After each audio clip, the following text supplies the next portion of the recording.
Good morning, good evening, good afternoon, wherever you're watching. This is Talk Tonight. As always, I'm your host, Dan Smith. And today, we're going to be talking about Kasabian and Tom Meighan again. So, last week, on Thursday, went down to Leeds to see Tom Meighan as per his request.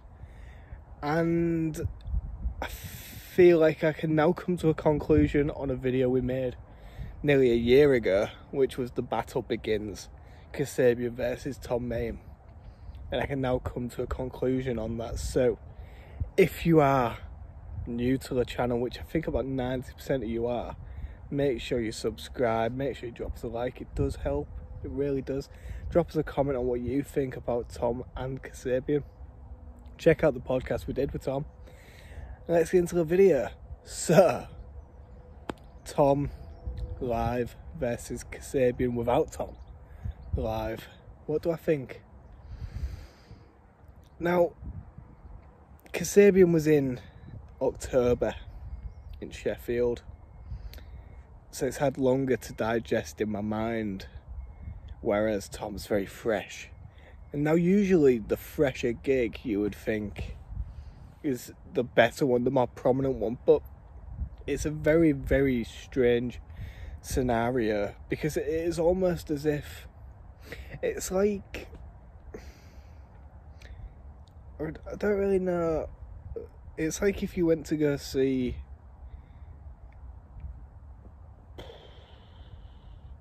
Cortinas without Liam Frey, and then Liam Frey went off and did his solo stuff, which I know he has done in the past. It's like that. And although it's Kasabian by name, is it the band that everyone fell in love with, like you hear on the records? It isn't. And then by the same token, when you're seeing Tom and he's playing those songs, but you haven't got Serge there riffing, vibing and bouncing off of each other, again, it's not the same. So it's a very, very difficult one to analyse. And personally for me, the Kasabian gig was better. And I feel that was just down to the fact that I knew all the songs.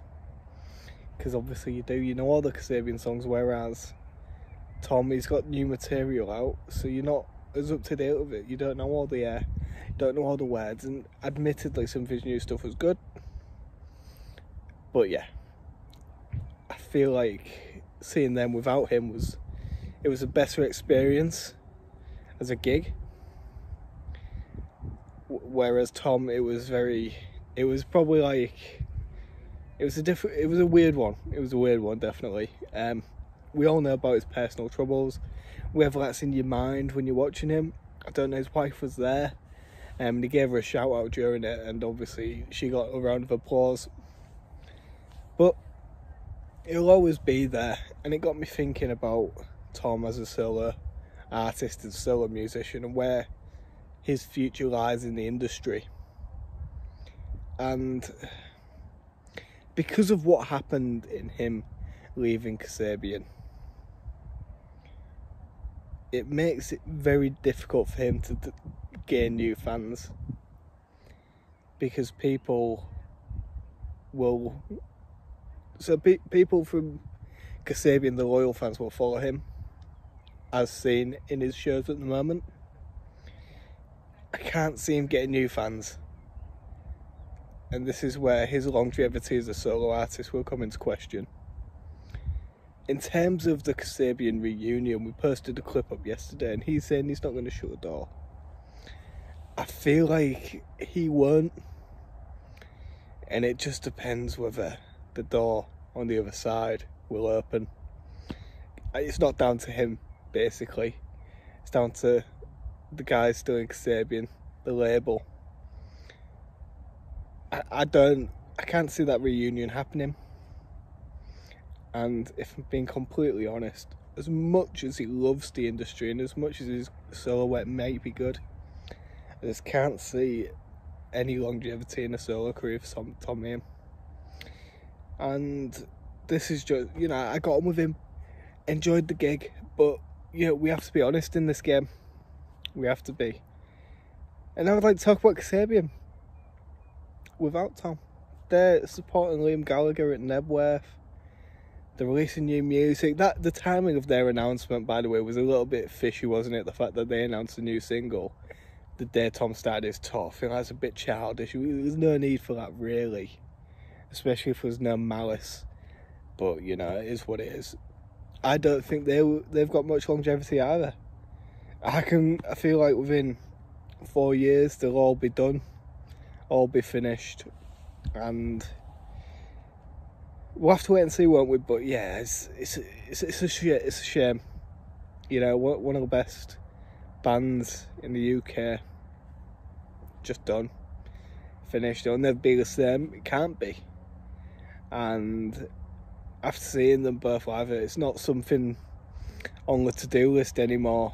It's not something I'd like to do again.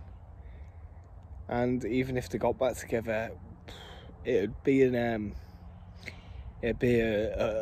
coin flip on whether or not I'd be up for it, to be honest. You know, it's a weird scenario, but hey, that's the music industry for you. So if you've enjoyed the video, make sure to drop a like, subscribe. I think we may have new Jamie T material coming this week. Just an inkling. So if we do, we'll be live. And yeah, what else have we got coming up this week? We've got a great guest announcement coming up, a new podcast next week with the Reading and Leeds Mill, which is essentially just a page that produces all the rumours and stuff like that. So it's quite a cool interview. And we have, if we are being honest, just whoever I want to talk about.